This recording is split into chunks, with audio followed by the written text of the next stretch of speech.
اعوذ باللہ من الشیطان الرجیم بسم اللہ الرحمن الرحیم۔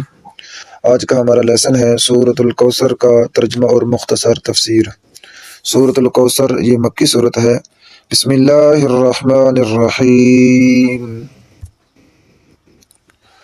انا اعطیناک الکوثر، بے شک ہم نے اعطیناک آپ کو عطا کیا ہے، الکوثر کوثر یعنی ہم نے آپ کو کوثر عطا کیا ہے۔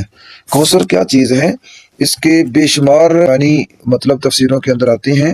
بعض علماء نے یہ لکھا ہے کہ کوثر کا مطلب ہوتا ہے بلائی، یعنی کہ ہم نے آپ کو کثرت سے بلائیاں عطا فرمائی۔ بعض مفسرین یہ کہتے ہیں کوثر سے مراد قرآن ہے، بعض کہتے ہیں کوثر سے مراد نبوت ہے، بعض کہتے ہیں کوثر سے مراد حکمت ہے، بعض کہتے ہیں دانائی ہے۔ جو زیادہ روایت مشہور ہے وہ یہ ہے کہ نبی علیہ الصلوۃ والسلام کو اللہ تعالیٰ قیامت والے دن ایک حوض عطا فرمائیں گے، اس حوض کا نام ہے حوض کوثر، اور اس کے اندر پانی ہوگا جس کی بہت ہی زیادہ فضیلت ہے۔ جس طرح دنیا میں اب زمزم کی ایک فضیلت ہے، اسی طرح حوض کوثر والا جو پانی ہوگا اس کی بھی بہت زیادہ فضیلت ہے۔ حدیثوں کے اندر اس کی بہت ہی زیادہ اہمیت بیان فرمائی گئی ہے۔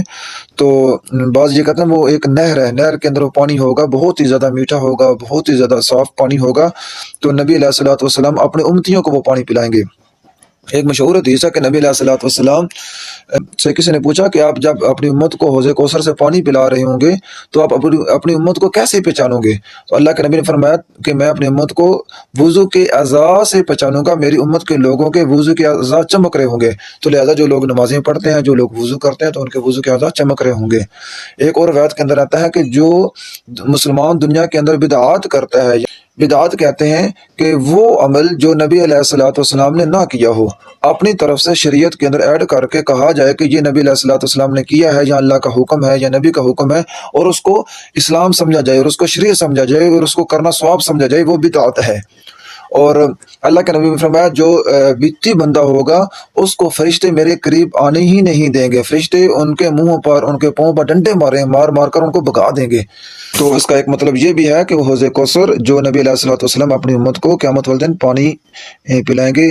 تو ایک مشہور حدیث میں آتا ہے کہ نبی علیہ الصلوۃ والسلام نے فرمایا کہ جس کو میرے ہاتھوں سے حوض کوثر کا پانی نصیب ہو گیا تو جنت میں داخل ہونے تک اس کو دوبارہ پیاس نہیں لگے گی۔ فَصَلِّ لِرَبِّكَ وَانْحَرْ، لہٰذا نماز پڑھو تم اپنے رب کے لیے اور قربانی کرو۔ یعنی ہم جو نماز پڑھتے ہیں وہ نماز بھی اپنے رب کے لیے پڑھنی چاہیے، اللہ کے لیے پڑھنی چاہیے، اور جو قربانی ہے وہ بھی رب کے لیے کرنی چاہیے۔